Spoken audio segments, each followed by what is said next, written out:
širi. Tako da imamo i ispovijesti izbjeglica samih, a i ljudi koji su s nama sarađivali u to vrijeme. Od znači bivšeg direktora Ureda za izbjeglice do Vlade Kreslina, Janija Kovačića, Anice Mikuškos koja je bavila psihosocijalnu pomoć, taj projekat.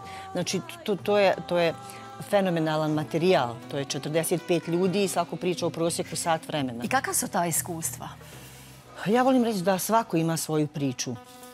Znači, ja sam u to vrijeme živjela u izbjegličkom centru i mislila sam da je meni najgore na svijetu što se tiče samog smještaja i tih uslova. Međutim, kad ti čuješ druge priče, ljude kojim sam ja u to vrijeme nekako zavidila, koji su bili kod rodbine privatno, nekako živjeli, mislila sam, normalan život, ti čuješ da su i oni imali strašnih problema. Ti si se morao organizovati tamo bukvalno za WC i za ručak, kupatilo. Da, bilo je u nekim jednosobnim, dvosobnim stanovima po 20 i više ljudi, znači rodbine ili čak ljudi koje nisu poznavali. Ljudi su primali ljude iz BiH koje nisu ni poznavali.